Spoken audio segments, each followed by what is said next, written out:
Hello everyone. So today in this lecture we are going to discuss two parameters of the mechanics, distance and displacement. Actually total 5 parameters are there for the mechanics. The first one is displacement, second one distance, or we can say path length, then speed, velocity and acceleration. So total 5 parameters. In this lecture we will discuss two parameters, distance and displacement. Then we will discuss what are the similarities and differences between them.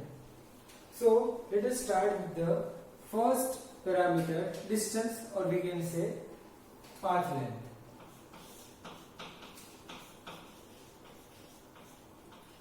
Distance और path length. अब जैसे हमने mechanics के parameter start किए, सबसे पहले इस parameter को एक्सप्लेन करने के लिए हमें दो चीज एक्सप्लेन करनी है। एक चीज हमने जो प्रीवियस चैप्टर के अंदर देखी थी, फिजिकल क्वांटिटी। हमारे पास अलग अलग टाइप की फिजिकल मतलब अलग अलग फिजिकल क्वांटिटीज होगी।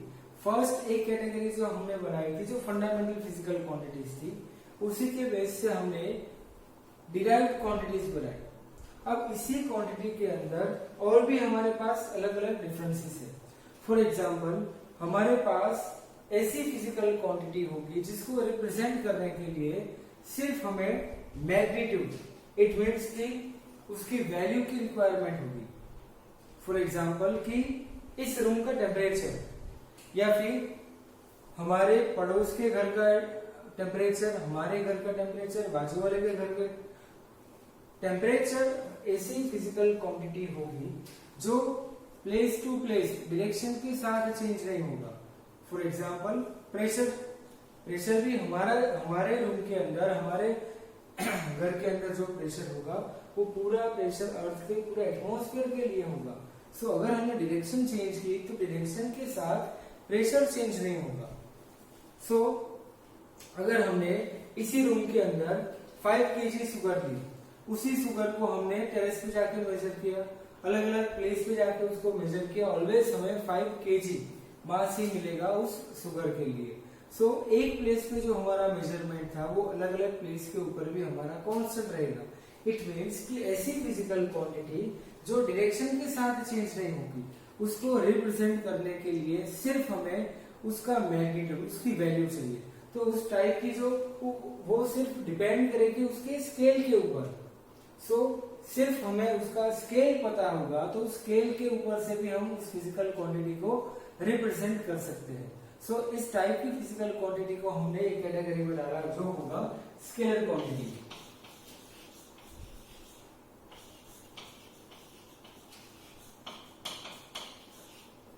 सो इस टाइप की फिजिकल क्वांटिटी को रिप्रेजेंट करने के लिए सिर्फ उसका स्केल या फिर उसका वैल्यू, उसका मैग्नीट्यूड डिपेंड करेगा। सो अगर हमें उस फिजिकल क्वांटिटी के लिए मैग्नीट्यूड, स्केल या उसकी वैल्यू पता होगी तो हम उस फिजिकल क्वांटिटी को इजीली रिप्रेजेंट कर सकते हैं।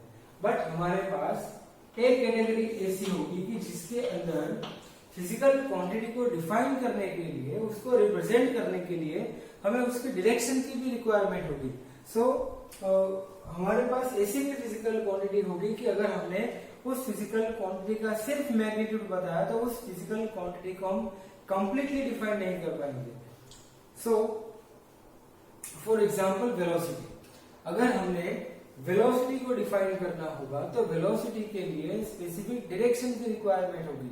अगर हमारे पास एक फिजिकल क्वांटिटी फोर्स होगी तो फोर्स को डिफाइन करने के लिए हमें उसको डायरेक्शन देना होगा, मतलब डायरेक्शन की रिक्वायरमेंट होगी उस फिजिकल क्वांटिटी को डिफाइन करने के लिए। सो अगर हमने किसी ऑब्जेक्ट के ऊपर फोर्स अप्लाई किया तो कौन सी डायरेक्शन में अप्लाई किया, कितना अप्लाई किया, वो उसका मैग्नीट्यूड रिप्रेजेंट करेगा। बट कौन सी डायरेक्शन में अप्लाई किया वो उसका डायरेक्शन। सो हमने कौन सी डायरेक्शन में उस ऑब्जेक्ट के ऊपर फोर्स अप्लाई किया, ये दोनों चीज से हमने फिजिकल क्वांटिटी को कंप्लीटली डिफाइन कर सकते हैं। सो हमारे पास जो सेकंड फिजिकल क्वांटिटी का टाइप होगा वो होगा वेक्टर क्वांटिटी। सो अगर हमारे पास सिर्फ मैग्नीट्यूड होगा और उस मैग्नीट्यूड से हम किसी भी फिजिकल क्वांटिटी को इजीली डिफाइन कर सकते हैं, तो उस क्वांटिटी को हमने नाम दिया स्केलर क्वांटिटीज। और अगर किसी फिजिकल क्वांटिटी को रिप्रेजेंट करने के लिए, उसको डिफाइन करने के लिए हमें मैग्नीट्यूड एज वेल एज उसकी डायरेक्शन की भी रिक्वायरमेंट होगी, तब हमारे पास वेक्टर क्वांटिटीज होगी।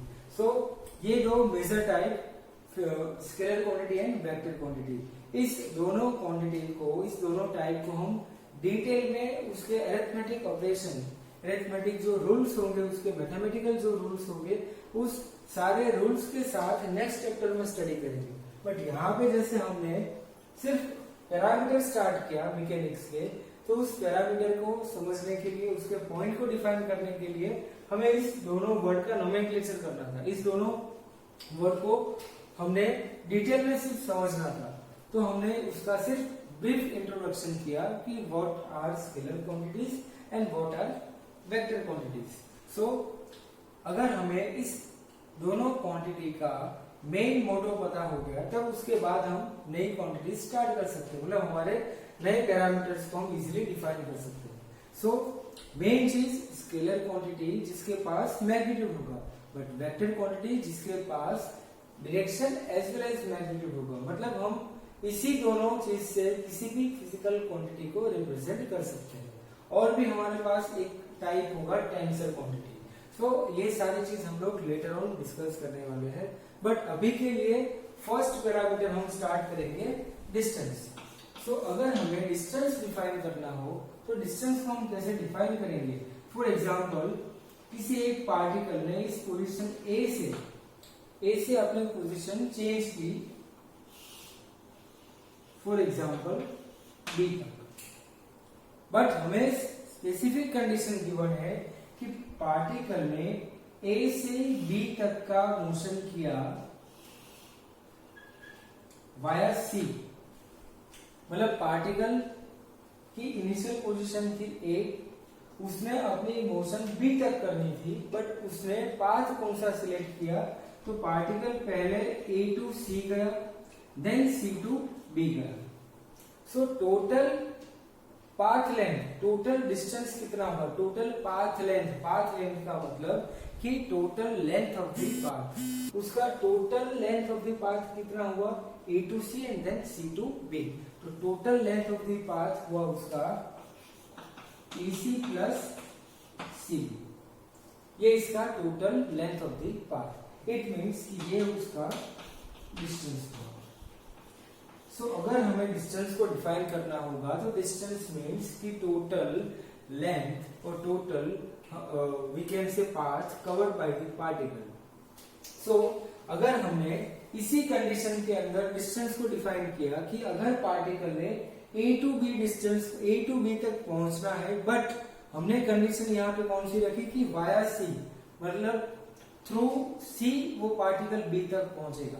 सो पहले पार्टिकल ए टू सी पहुंचा, देन सी टू बी, तो टोटल लेंथ कितनी होगी पाथ की? A to C plus C to B. So total path length is equal to distance. So ये हमने डिस्टेंस को डिफाइन किया। अब डिस्टेंस के लिए और कौन सी कैरेक्टरिस्टिक होगी? सो डिस्टेंस के लिए हमने यूनिट डिफाइन किया, यूनिट हम उसका मीटर यूज करेंगे। सो डिस्टेंस ऑलवेज लेंथ का ही एक पार्ट है, so distance always be measured in metre. तो ये उसका ऐसा यूनिट हुआ।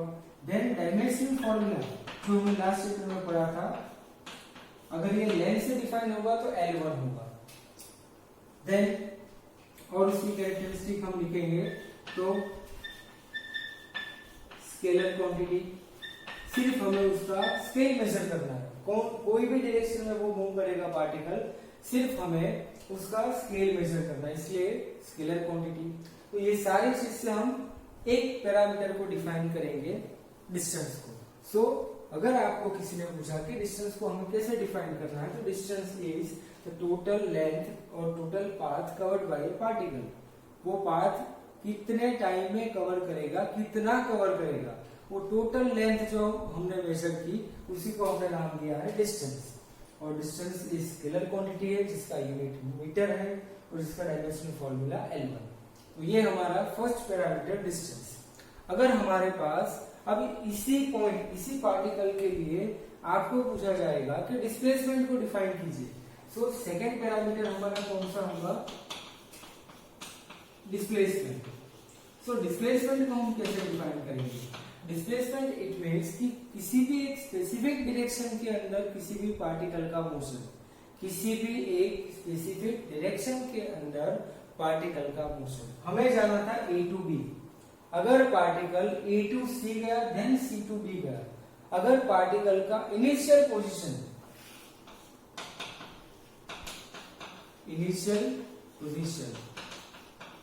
और ये वाला जो हमारा B पॉइंट है ये इसका फाइनल पोजीशन हुआ। सो अल्टीमेटली पार्टिकल को A to B जाना था, A to C पहुंचा then C to B, but shortest path कौन सा होगा, तो शॉर्टेस्ट पाथ ये होगा A to B डायरेक्टली। सो यहां से यहां तक का डिस्टेंस एक स्पेसिफिक डायरेक्शन में हुआ। सो इसको हम दो अलग अलग वर्ड से, अलग अलग स्टेटमेंट से डिफाइन करेंगे। शॉर्टेस्ट पाथ कवर या फिर final position minus initial position.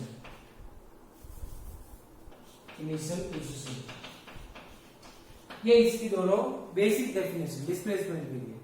Displacement एक स्पेसिफिक डायरेक्शन में होगा, इट मीन्स कि वेक्टर क्वांटिटी,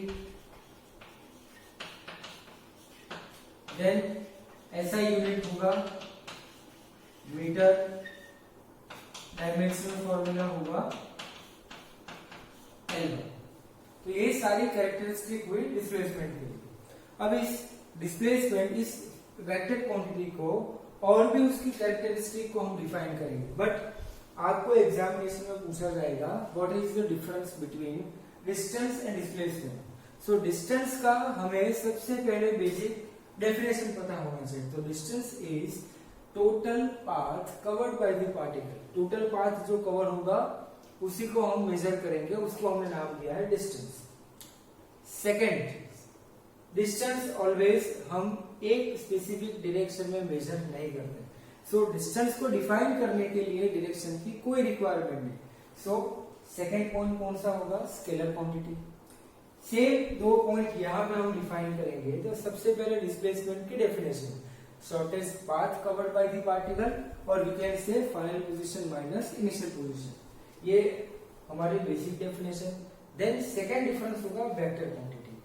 ये जो हमने अभी तक 9th स्टैंडर्ड 10th स्टैंडर्ड में भी ये बेसिक चीजें हमने पढ़ी थी।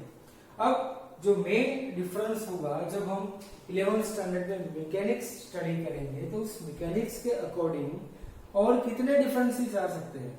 सो डिस्टेंस, अगर हमें डिस्टेंस एंड डिस्प्लेसमेंट के लिए मेन डिफरेंसेस चाहिए तो हम एक एग्जांपल के साथ इसको स्टार्ट करेंगे। सारी कैरेक्टरिस्टिक आपको नोट डाउन भी करनी है। तो सिर्फ पहले आप डिस्टेंस और डिस्प्लेसमेंट के लिए basic definition, basic characteristic note down कीजिए। इसके बाद हम 1 by 1 सारे कैरेक्टरिस्टिक को नोट डाउन करेंगे।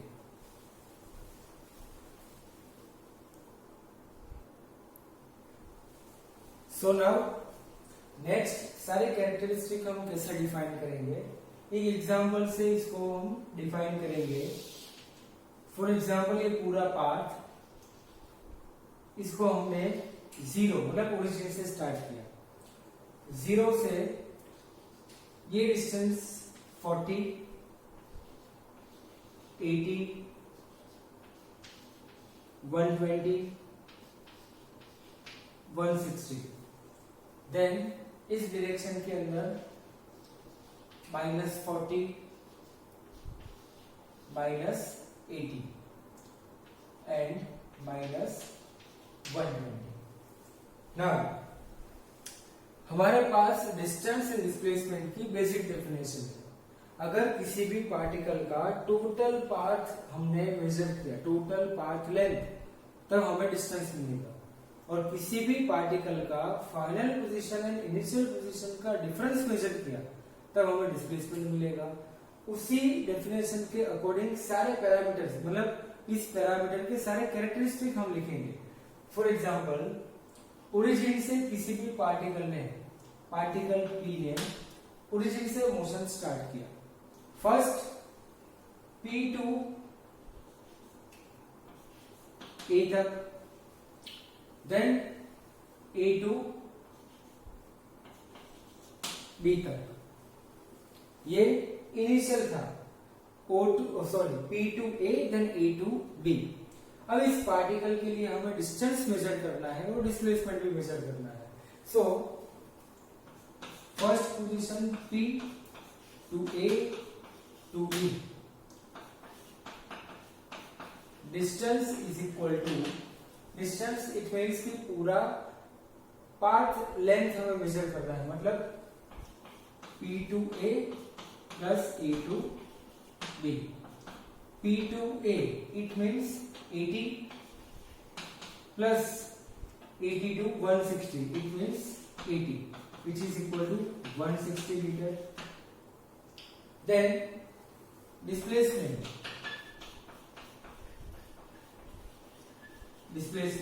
which is equal to initial position O, final position B. So final position minus initial position, final position 160 minus 0 which is equal to 160 मीटर। अब इस रिजल्ट को हम अभी प्लॉट करेंगे, इसके बाद इसकी कैरेक्टरिस्टिक को हम डिस्कस करेंगे। सेकेंड में अब हमने इसी पाथ के ऊपर हमारा मोशन स्टार्ट किया P से, येलो कलर से हमने इसको डिफाइन किया, P up to X then Y। पहले हमने इस डायरेक्शन में मोशन किया, इसके बाद हमने इस वाली डायरेक्शन के अंदर मोशन किया। So second position P X Y। अब P X Y के लिए हमें सबसे पहले डिस्टेंस कैलकुलेट करना है।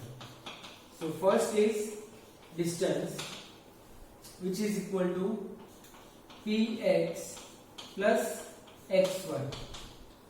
P to X it means 80 plus X to Y, मतलब यहां से यहां तक का डिस्टेंस, तो 80 plus 40 it means total distance is 120, so 200 metre. ये टोटल डिस्टेंस कवर किया हमने। बेसिक डेफिनेशन याद रखनी है, डायरेक्शन के ऊपर डिपेंड नहीं करेगा, सिर्फ हमें टोटल पाथ लेंथ मेजर करनी है। नाउ डिस्प्लेसमेंट के लिए final position minus initial, final position Y, initial position P। So -40 minus 0 which is equal to -40 metre. इस दोनों रिजल्ट को भी हम ड्रॉ करेंगे। नाउ द थर्ड कंडीशन में पार्टिकल ने इस वाली पोजीशन O से मोशन स्टार्ट किया अप टू, अब हमने यूज किया X Y M, देन इसी पॉइंट के ऊपर हमने वापस रिटर्न आया P to M M to N, P to M M to N। अब हमने इस पाथ के लिए टोटल डिस्टेंस मेजर किया। टोटल डिस्टेंस कितना होगा? P to M plus M to N which is equal to P to M, it means 0 to 160, so 160 plus M to N, it means again 160, 320 meter। Then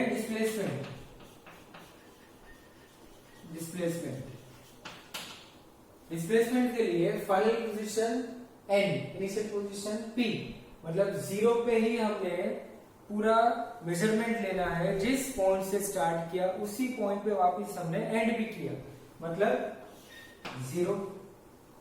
तो इसका मतलब ये हुआ कि displacement की वैल्यू और डिस्टेंस की वैल्यू के अंदर क्या क्या डिफरेंसेस आ सकते हैं। So first characteristic, distance is always positive. ये सबसे इंपॉर्टेंट की पॉइंट कि डिस्टेंस ऑलवेज हमारा पॉजिटिव होगा। सेकेंड की point, displacement can be 0, positive and negative. Displacement 0 भी हो सकता है, नेगेटिव भी हो सकता है, पॉजिटिव भी हो सकता है। इसी के साथ थर्ड इंपॉर्टेंट कैरेक्टरिस्टिक, डिस्प्लेसमेंट और वी कैन से डिस्टेंस। अब डिस्टेंस एंड डिस्प्लेसमेंट के अंदर तो डिस्टेंस एंड डिस्प्लेसमेंट सेम भी हो सकते हैं, बट डिस्प्लेसमेंट कभी भी डिस्टेंस से इंक्रीज, मतलब डिस्टेंस से ज्यादा नहीं हो सकता। सो डिस्टेंस इज ग्रेटर और इक्वल डिस्प्लेसमेंट। ये एक पॉइंट आपको याद रखना है एमसीक्यू के लिए। डिस्टेंस इज ऑलवेज ग्रेटर और इक्वल डिस्प्लेसमेंट, मतलब डिस्टेंस एंड डिस्प्लेसमेंट सिमिलर भी हो सकते हैं, बट डिस्टेंस ऑलवेज डिस्प्लेसमेंट से ज्यादा ही होगा। सो डिस्टेंस इज ग्रेटर और इक्वल डिस्प्लेसमेंट। ये 3 मेन कैरेक्टरिस्टिक हमने इस पार्ट से स्टडी की। अब फोर्थ कैरेक्टरिस्टिक, अगर हमें डिस्प्लेसमेंट कैलकुलेट करना है, इट मींस कि हमें सिर्फ final position and initial position का पॉइंट, मतलब उसका मैग्नीट्यूड चाहिए। इट मींस कि अगर हमें थ्रू आउट द पाथ कोई भी इंफॉर्मेशन की रिक्वायरमेंट होगी तो हम डिस्प्लेसमेंट से कोई भी इंफॉर्मेशन गेन नहीं कर सकते। सो ये और characteristic, displacement gives information of only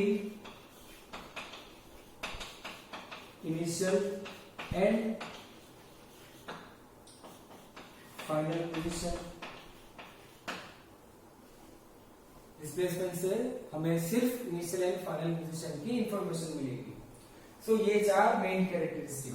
अब इसी के अंदर हमने डिस्टेंस एंड डिस्प्लेसमेंट के लिए प्रीवियसली देखा कि distance scalar quantity, displacement vector quantity, दोनों को सेम यूनिट से डिफाइन करेंगे। मीटर डायमेंशन फॉर्मूला भी सेम होगा। तो ये सारे पॉइंट्स हमें मिलेंगे। सो प्रीवियसली हमने 3 या 4 पॉइंट डिस्कस किए, इसके बाद हमें टोटल इतने पॉइंट्स मिले। तो अगर आपको डिस्टेंस एंड डिस्प्लेसमेंट में डिफरेंसेस पूछा जाएगा एग्जामिनेशन में, अगर आपको 2 मार्क्स में पूछा जाएगा तो एटलीस्ट 2 पॉइंट्स दोनों के लिए आपको डिफाइन करने हैं। सो ये एक इंपॉर्टेंट थियरी, ये सारे पॉइंट, सारे कैरेक्टरिस्टिक आपको नोट डाउन करनी है। सो आज के इस लेक्चर के अंदर हमने डिस्टेंस एंड डिस्प्लेसमेंट को डिफाइन किया, इस दोनों पैरामीटर की मेन कैरेक्टरिस्टिक भी हमने देखी। अब नेक्स्ट लेक्चर के अंदर हम डिस्टेंस एंड डिस्प्लेसमेंट के बेसिस पे न्यूमेरिकल्स कैसे सॉल्व किए जाते हैं ये हम डिस्कस करेंगे। So please take a screenshot.